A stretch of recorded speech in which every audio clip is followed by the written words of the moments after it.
Meus amados irmãos, Salmo 84.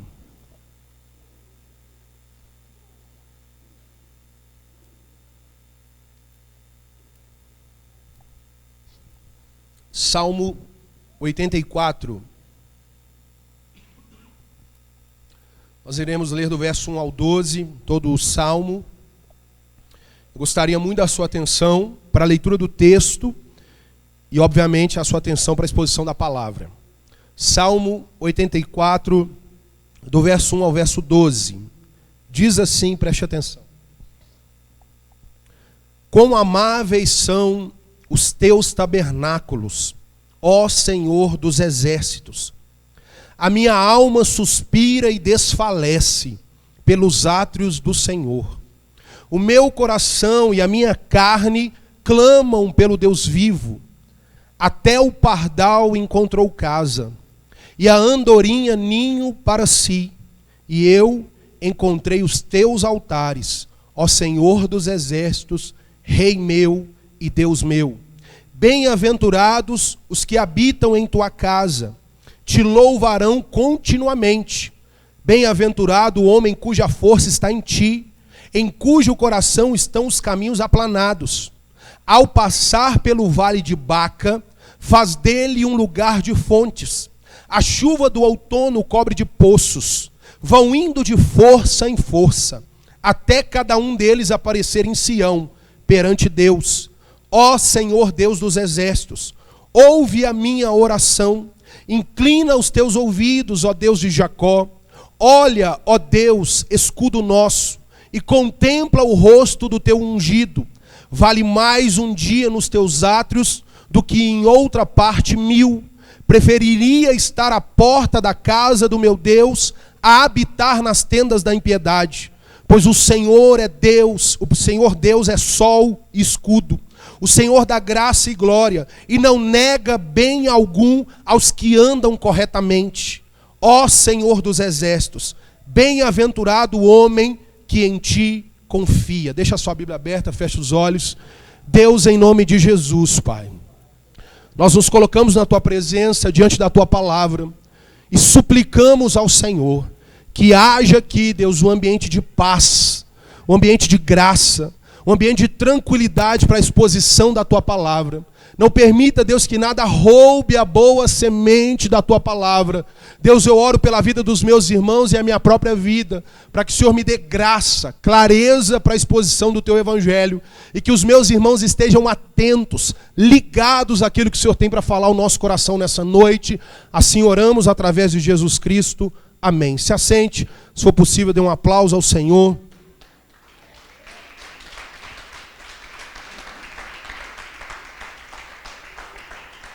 Lembre-se que o nosso culto é curto, a palavra é rápida, então preciso da sua atenção, não perca nada. A minha fala ao coração de vocês essa noite é a casa, o vale e o altar. Meus queridos irmãos, um dia desses, estávamos eu, a minha esposa e a minha filha Maria, na casa da minha sogra, lá em São Joaquim de Bicas, onde costumeiramente vamos, e estávamos nos aprontando para sair, eu e a minha esposa, e a Maria chegou para a gente e pediu para a gente comprar um Kinder Ovo, quando voltássemos do passeio. E estando ali no que fomos resolver, a Josi se lembrou, comprou esse Kinder Ovo e decidiu comprar uma caixinha de pirulitos. E ela trouxe essas coisas para casa, entregou ali o Kinder Ovo para Maria, só que depois que ela comeu o Kinder Ovo, ela viu na sacola que tinha outra coisa. E aí ela pediu essa outra coisa. E ali os pirulitos eram de 3 sabores. Ela experimentou o primeiro de uva, ela experimentou o segundo de cereja, ela experimentou o terceiro de morango. E aí ela começou a perguntar se tinha mais coisa dentro da sacola. E eu olhei para isso e eu fiquei me perguntando, irmãos, por que a gente é assim? Por que somos insaciáveis? Porque sempre queremos mais. Mais dinheiro, mais poder, mais experiências, mais história, mais conhecimento, mais vaidade para poder falar para os outros. Porque sempre nos esforçamos para nos cobrir de coisas. O problema, meus amados irmãos, é que por mais que tenhamos as coisas, por vezes, não estamos satisfeitos. A sensação de não realização constantemente é acionada dentro de nós. A gente acaba de ter uma conquista e imediatamente vem um sentimento de falta. Ainda falta alguma coisa. É mais ou menos, você já deve ter passado por isso, quando vem uma fome e você fica assim, eu estou com vontade de comer alguma... Eu não sei o que é, mas eu quero um negócio diferente, eu quero algo diferente. E vem isso, e é um desejo que a gente não sabe de onde vem, eu te falo. Vem dessa natureza humana que é insaciável para as coisas desse mundo. Mas, meus amados irmãos, onde encontrar realização completa? Onde encontrar pleno prazer e satisfação completa? O salmista do Salmo 84, ele fala para nós que no Senhor é impossível encontrar plenitude. O salmista vai nos contar que no Senhor, só no Senhor, é possível encontrar absoluto contentamento. Somente na presença do Todo-Poderoso Deus podemos ser saciados absolutamente. Agostinho, Santo Agostinho, ele tem uma frase fabulosa dizendo assim: fizeste-nos para ti, criaste-nos para ti, e só estaremos completos quando estivermos nos teus braços.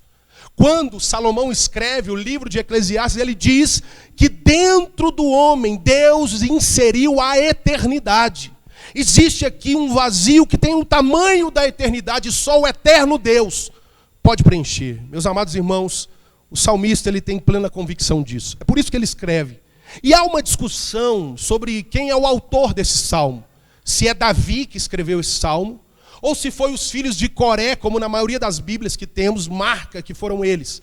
Mas para nós aqui pouco importa quem foi o autor. O que importa para nós aqui nessa noite é que, de fato, o indivíduo que escreve essa poesia, ele era alguém que entendia de adoração. Ele amava a adoração, ele vivia a adoração. Certamente quem compôs essa poesia praticava a adoração. Embora o Salmo 84 não esteja inserido no compêndio do Saltério, dos Salmos, onde tem ali os salmos de peregrinação. Esse salmo de número 84, ele tem alma de peregrino. Esse salmo relata a história de alguém que está caminhando para a casa de Deus. E esse alguém vai contando e adorando pelas suas experiências.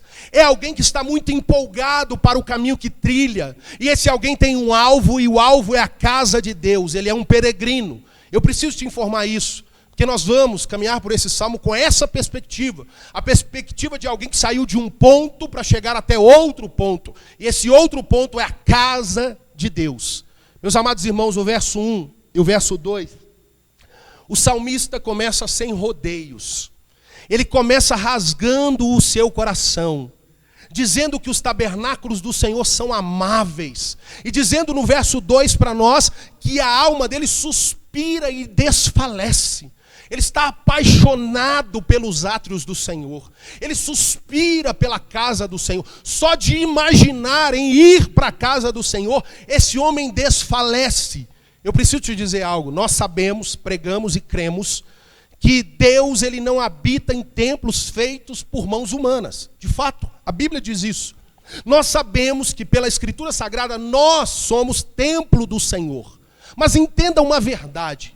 Embora saibamos disso, nós não desprezamos este lugar que chamamos sim de templo, este lugar que, embora sabemos que Deus não habite aqui, nessa estrutura, mas este lugar ele tem um propósito definido para a sua existência. Ele é um local onde tem um alvo estabelecido, a adoração ao Senhor. Entenda essa verdade que eu te disse. Deus não habita nessas paredes, mas quando um grupo de cristãos se reúne aqui, existe um alvo neste lugar onde nos concentramos. Por isso, esse lugar é sim de fato importante. Eu sei que está na moda, irmãos, principalmente a turma da internet, dizer que é desigrejado. Está na moda, é bacana, né? Não gosto de pastor. Se o pastor é canalha, você não deve gostar mesmo, não. Mas, meus amados irmãos, o fato de existir os mau caráteres não dá o direito para alguns banalizarem isso, não, meus amados irmãos. Quando eu olho para esse texto, Eu percebo que aqueles que banalizaram o templo, a estrutura, eu lamento por eles. Porque, meus queridos irmãos, eu me identifico com o salmista. Eu sou desses que amam esse lugar. Eu sou desses que amam essa atmosfera. Eu sou desses que anseio por estar aqui. Sim, eu sou daqueles que chorou quando a igreja fechou na pandemia. Eu sou daqueles que quando a nossa igreja no Industrial fechou no primeiro domingo e eu não tinha outro lugar para ir, eu lamentei, eu chorei, porque a igreja estava fechada. Porque de fato, meus irmãos, eu amo estar neste lugar. Eu anseio por este lugar. Meus amados irmãos, sim, o salmista nos convida a uma reflexão. O quanto a sua alma suspira por este lugar. Na verdade, é uma pergunta que eu lhe faço. Existe ainda um suspiro? Existe ainda um anseio? Existe ainda um clamor, como o salmista diz, a minha carne clama? Ou, meus queridos irmãos, olhem para cá, esse lugar aqui, estar aqui se tornou tedioso para você. É um tédio, é cansativo. Estar aqui é como estar em qualquer um outro lugar. Tanto faz estar aqui como estar na esquina, na sua casa. Tanto faz, esse ambiente para você perder o valor. A pergunta que eu vos faço é: ainda suspira a sua alma por estar aqui neste lugar? Meus amados irmãos, aí chegamos no verso 3. O salmista usa uma figura de duas aves. Isso é lindo. Ele faz aqui uma comparação, mostrando que a vida dessas aves, olhe para cá, essas aves nós conseguimos identificar a partir das suas vidas o que era encontrar Deus. Meus amados irmãos, como um pardal encontrou a casa e como a andorinha encontrou ninho para si, eu encontrei os teus altares. É uma comparação, assim como eles encontraram, eu também encontrei. É a certeza do encontro e a certeza do meu encontro. Mas a pergunta que fazemos é: por que o pardal? Por que ele usa a figura do pardal? Já foi dito aqui, eu preciso discorrer sobre isso. Meus amados irmãos, o pardal de fato é das aves mais comuns de todo o mundo. E essa ave, o pardal, ela não pertence a um lugar específico.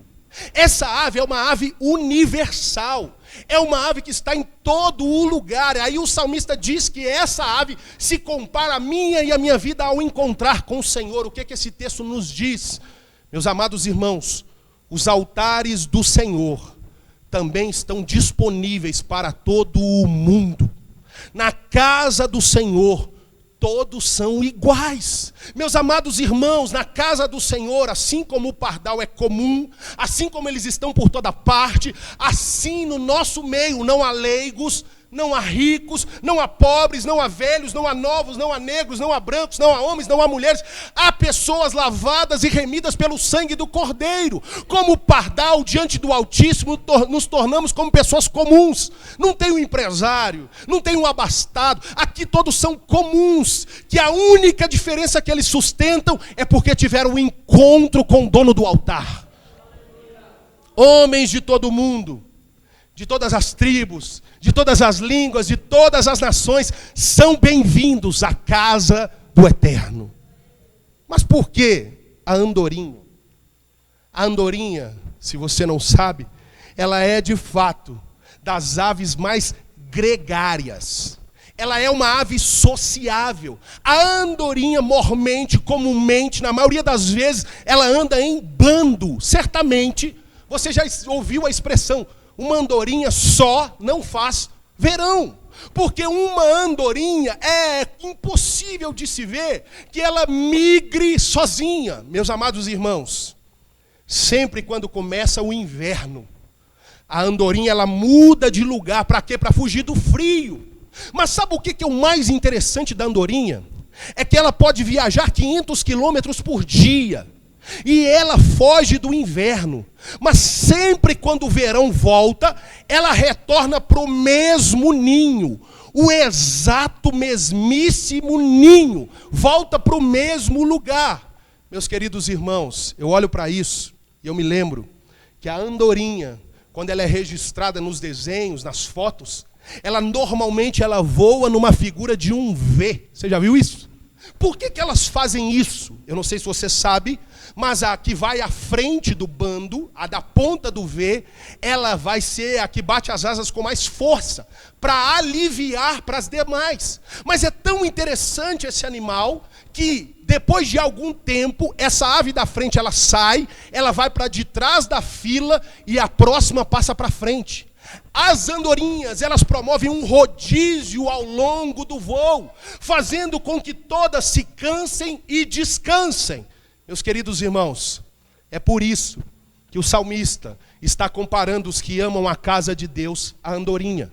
Porque, meus amados irmãos, não faz sentido casa de Deus só para mim. Casa de Deus não é um lugar para andar sozinho. Casa de Deus é a reunião dos filhos. Casa de Deus é o encontro dos irmãos.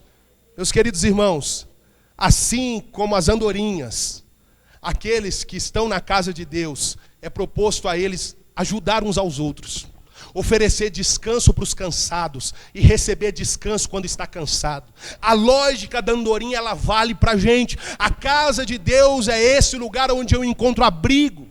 A andorinha, quando o inverno chega, ela foge, mas ela volta. E muitas vezes essa é a história de muitos por aí. Pessoas que estavam na casa de Deus, o inverno chegou, elas se foram. A notícia que eu lhes dou é: essa andorinha, se ela pertence à casa de Deus, ela não encontrará outro lugar para ir senão o lugar inicial, a casa de Deus. Eu encontrei os seus altares. O verso 4 e 5, o salmista fala dos que trabalham na casa de Deus. Ele está falando dos levitas, ele está falando dos sacerdotes. E é interessante que ele tem uma expressão dizendo bem-aventurado. Você sabe que a expressão bem-aventurado significa feliz. Ele está dando um grito dizendo: são felizes os que trabalham na casa do Senhor. Por quê? Perceba isso. Os levitas e os sacerdotes, eles estavam continuamente na casa do Senhor, sacrificando, adorando. Só que em seguida, o salmista diz: e a força deles vem do Senhor. Estar na casa de Deus, adorar na casa de Deus, revela em nós um coração fortalecido pelo próprio Deus. Meus queridos irmãos, lembre-se que ele é um peregrino. E esse peregrino está a caminho da casa de Deus. Mas ele está se alegrando para onde está indo e se alegrando por aqueles que já estão lá. Meus amados irmãos, é como se ele estivesse dizendo: que oportunidade maravilhosa que eles têm. Eu estou aqui indo para lá, mas eles já estão lá.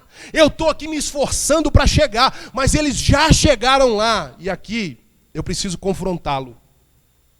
Como é que é esse nosso esforço? Eu testemunhei alguns anos atrás, pregando aqui no bairro Amazonas, perto do CS Senais, pregando uma pequenina igreja. Não tínhamos nem a Maria ainda, estava eu e a Josi. Cheguei mais cedo na igreja e tinha uma senhora ali de uns 90 anos.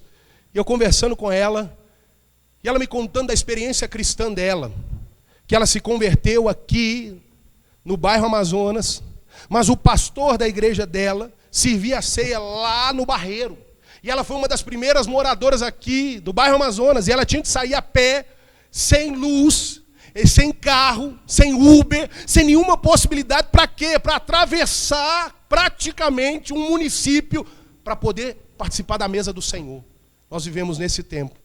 Um tempo onde a gente tem carro, tem Uber, tem possibilidade, tem jeito, mas não nos esforçamos, não entendemos, não valorizamos. Não é como o salmista diz: eles são felizes, eles estão lá. Nós temos essa felicidade, mas não enxergamos quão felizes somos.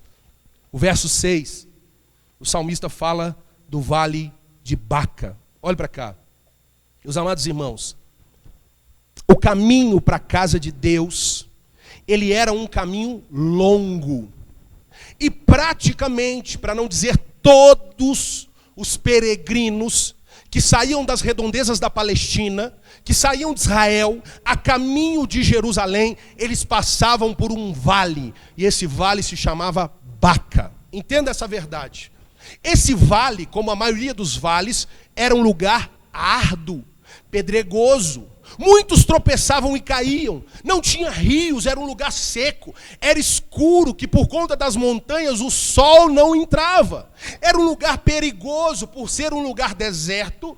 Muitos ladrões armavam ali emboscadas para poder assaltar os peregrinos. Portanto, o Vale de Baca era um lugar complicado. Meus amados irmãos, mas esse vale, ele tinha uma planta específica, uma vegetação específica. E essa planta, ela produzia um líquido que pingava, que gotejava. E esse líquido era o bálsamo. Por isso, Baca. Baca do hebraico vem aqui para bálsamo. Era como as plantas chorassem. Baca significa vale das lágrimas. Portanto, meus amados irmãos, quando eu olho para isso, eu entendo o quê? Que no caminho para a casa de Deus, sempre quando nos esforçamos para nos aproximar de Deus, meus amados irmãos, um vale sempre estará no nosso caminho. Sempre na caminhada cristã, o vale aparece. Sabe o que eu aprendo estudando a geografia? É que o vale, ele é inevitável. Meus amados irmãos, nós vivemos uma geração de crente que pensa em cortar volta no vale. Não, o vale é inevitável. O vale é uma exigência da vida cristã. Nós vivemos num tempo em que as pessoas acham que a vida cristã é um parque de diversões. Se esquecem das palavras do apóstolo Paulo, quando ele fala no final da sua vida, 2 Timóteo capítulo 4, versículo 7, combati o bom combate. Ele está expressando que a vida cristã é combate, é briga, é guerra, é luta, combates internos, combates externos. Essa é a vida cristã, a real vida cristã. Mas note, mesmo lá no vale, tinha o bálsamo.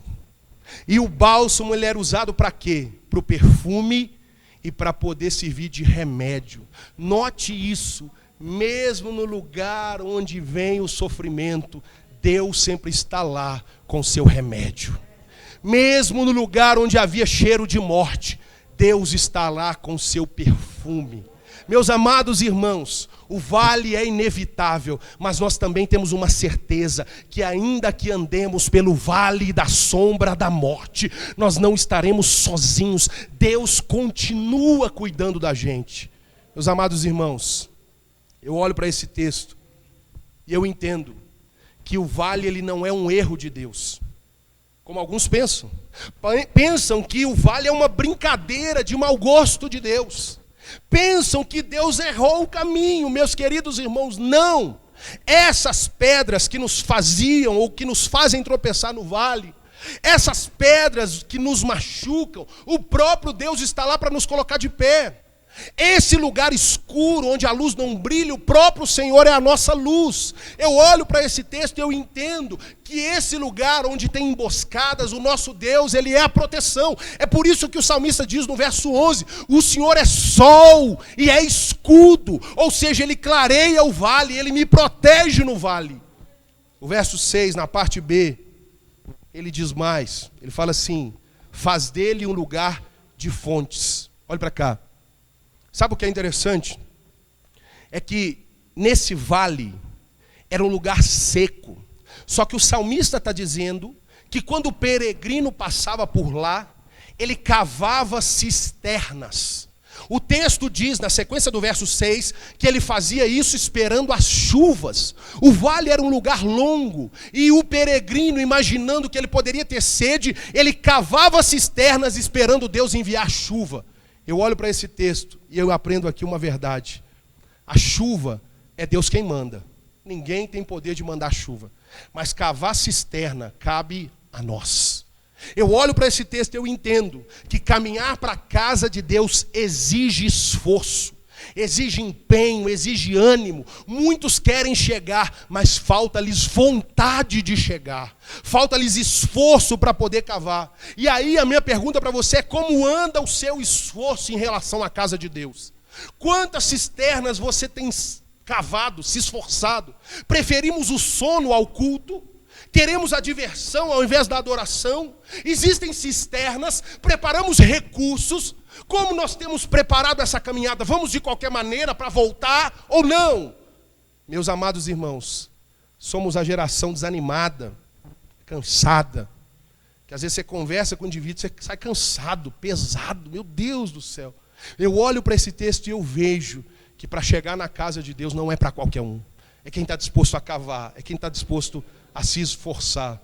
Muitas pessoas morrem de sede, muitas pessoas lamentam, mas eu olho para esse texto, e aí o salmista, no verso de número 6, no final do verso, ele vai dizer: a chuva do outono cobre os poços, e eles vão indo de força em força. Aqui está a verdade para nós.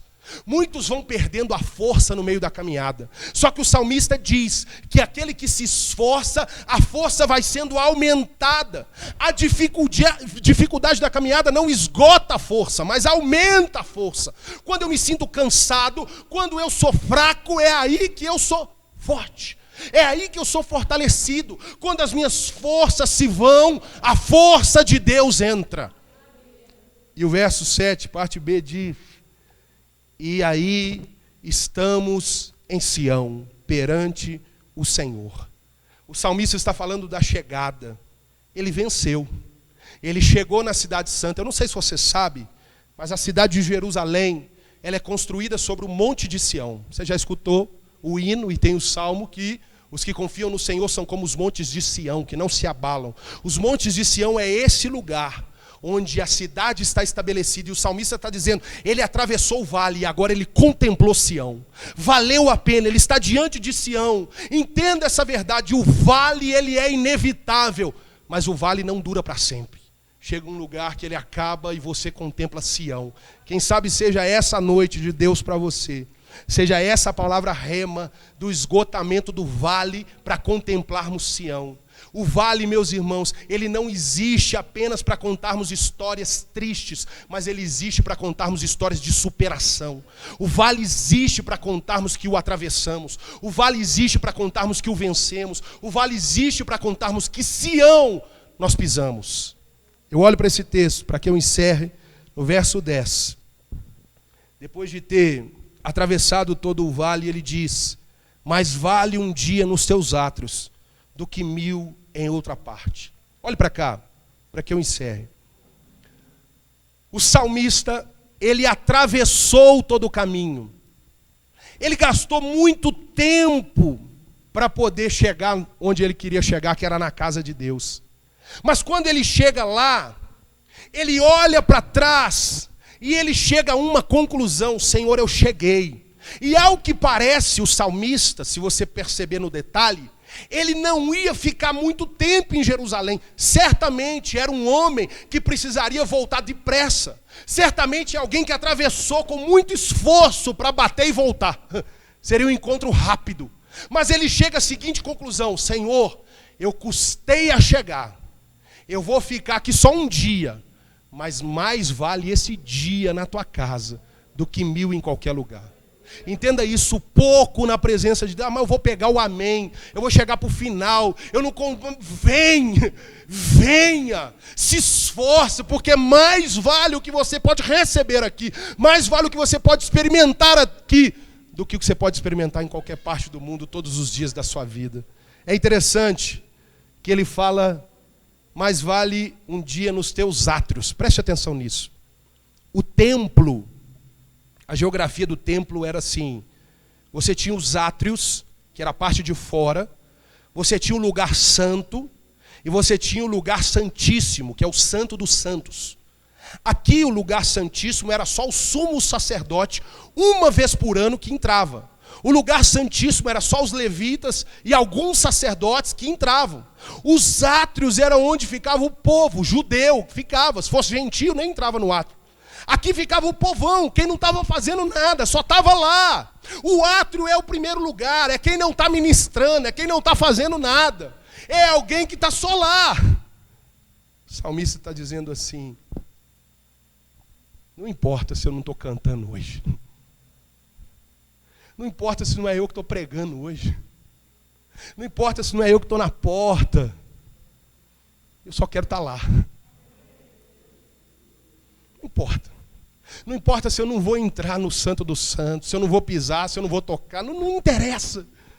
Interessa que eu esteja lá, meus amados irmãos, e temos vivido dias de ministros que são ministros só com o microfone na mão. de ministros que são ministros só com instrumentos nas mãos, de pessoas que estão em serviço para o Senhor só quando estão com seus uniformes, de pastores e líderes que são o que são só quando estão no púlpito. Eles dependem do lugar, eles dependem da plataforma, eles dependem do microfone, eles dependem dessas coisas para adorar. E a gente percebe isso, que são pessoas que têm absoluta dificuldade de adorar o Senhor quando não estão em evidência. O salmista está chamando a atenção para isso. Ele está dizendo, ninguém está me vendo, mas Deus está me vendo. Vai ser só um dia, mas esse dia vai valer mais do que em qualquer lugar da minha vida. Eu sei o que eu passei para chegar aqui. Eu passei pelo vale, eu passei por Baca, eu chorei, eu lamentei, eu tropecei, eu caí, eu fui curado, eu me esforcei, eu sei o que eu passei. Por isso eu vou experimentar cada segundo, eu vou experimentar cada momento, eu vou dar atenção para cada fala de Deus. Eu não vou desperdiçar nada dessa atmosfera, eu quero tudo para mim. Meus amados irmãos, o salmista encerra dizendo, porque eu sei que o Senhor tem favor e honra, e Ele não negará bem algum para os que andam corretamente. O salmista vem de mãos cheias. A mão cheia dele é a adoração. Mas Deus não deve nada para ninguém. O texto diz que Ele volta. Mas Ele não volta de mãos vazias. Ele volta com favor e honra. Alguns aqui estão no vale. Alguns aqui já retrocederam. Alguns aqui estão às portas de Sião. Alguns aqui entraram, estão nos átrios. Eu não sei qual a sua condição, mas eu quero te dizer, aproveite essa noite. Fique de pé no seu lugar, eu quero orar com você.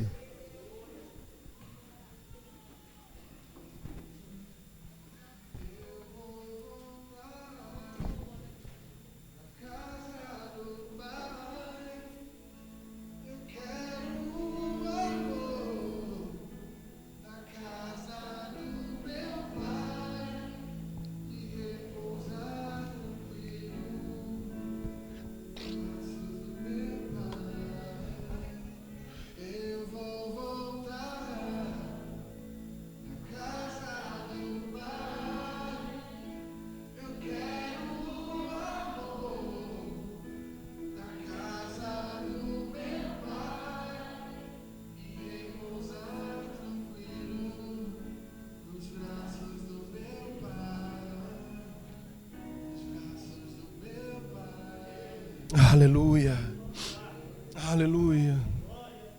Deus, dai-nos esse coração de adorador, esse coração que não depende do lugar. Senhor, é no trânsito, é quando eu estou dirigindo sozinho lá no meu carro, de repente a voz do Senhor vem. É quando eu estou lá em casa, limpando a casa, lavando a vasilha, lavando o quintal, cuidando dos filhos, cuidando dos netos, andando na rua, dentro do ônibus. Senhor, esse coração que não precisa do microfone, da plataforma, das luzes do púlpito. Não, Senhor. A gente sabe o que a gente atravessou para chegar na Tua presença. A gente sabe quanto doeu. A gente sabe as feridas, os tropeções. O vale de Baca nos custa muito. Mas não há nada melhor do que sair diante de Sião e dizer: Senhor, eu cheguei. E eu estou aqui para Te adorar. Eu estou aqui para não perder nenhum segundo. Eu estou aqui para levantar minha mão e dizer: eu te amo. Eu te amo, Deus. Eu te amo. Você pode dizer ao Senhor: Alá, Shuriandalaba, Suriandalas, te quer de covalas. Oh Espírito Santo, Espírito Santo, quando as nossas forças se vão, de força em força, somos renovados. Senhor, até o pardal, Senhor, encontrou casa. Até a andorinha encontrou ninho. Eu encontrei os teus altares, Senhor. É nos teus altares que eu estou seguro. É nos teus altares que eu sou completo. Ah, Senhor, tem tanta gente aqui, Deus, procurando ali, procurando aqui, nos amores dos homens, nos amores das mulheres, procurando no dinheiro, nos bens, nas conquistas, no conhecimento, aquilo que só no Senhor nós temos, Pai. Oh, Senhor, é tempo, Deus, de voltarmos a valorizar esse lugar de encontro, esse lugar onde o Senhor fala, esse lugar onde o Senhor se revela. Traz de volta, Deus, esse sentimento. Tira do nosso corpo o cansaço, o desânimo. Quantas vezes, Deus, colocamos uma pilha de coisas na frente do culto. Se sobrar um tempo, se der tempo, se eu não estiver cansado, eu vou. Não, Deus. Não é isso, isso não é adoração, isso não é adorador. Não. Ah, Senhor, mais vale um dia na Tua presença, Senhor, do que 1000 em qualquer lugar, Senhor. Ah, Deus, aplica essa palavra ao nosso coração. Faça-nos sair daqui, Deus, despertados para a realidade da adoração. A casa de Deus, o vale de Baca. Que tudo isso esteja impregnado no nosso coração, para que encontremos os teus altares, no nome de Jesus. Você pode aplaudir o Senhor?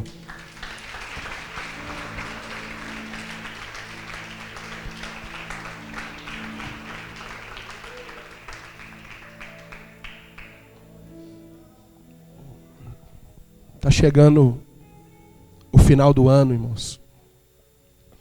Eu sei que foi um ano atípico. Mas eu tenho conversado com pessoas. Eu tenho ministrado sobre pessoas. De gente que está chegando nesse final de ano assim, arrastando. Como se Deus tivesse culpa, irmãos. É a primeira coisa que a pessoa abandona. Deus, eu não quero saber de Deus.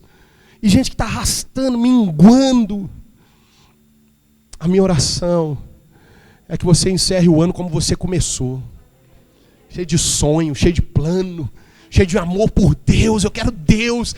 É o ano da minha experiência com Deus. É o ano de Deus me batizar com o Espírito Santo. É o ano de Deus me levantar para missões, para o evangelismo. É o ano de eu falar de Jesus para a pessoa que senta do meu lado. É esse ano. É 1º de novembro. Você ainda tem 60 dias para ser luz de Deus nessa terra. Você saia daqui com essa verdade. Em nome de Jesus, feche seus olhos. Deus, obrigado por essa noite. Obrigado por essa palavra. Obrigado pela oportunidade de te adorar, pelas canções, por como o Senhor nos levou à adoração. Te agradecemos e te pedimos, Pai. Dai-nos, ó Deus, uma semana de bênção, de graça, de cuidado. Livra-nos do assalto, do acidente. Livra-nos do espírito da morte, da maldade do tempo presente. Cuida das nossas famílias, dos nossos filhos. Cuida dos nossos irmãos do grupo de risco. Guarda a nossa igreja. Guarda os nossos eventos, as nossas programações. Tudo que temos preparado é para a Tua glória, Deus. Não há outro alvo, não há outro motivo, não há outro objetivo a não ser o Teu nome. O Teu nome, Pai.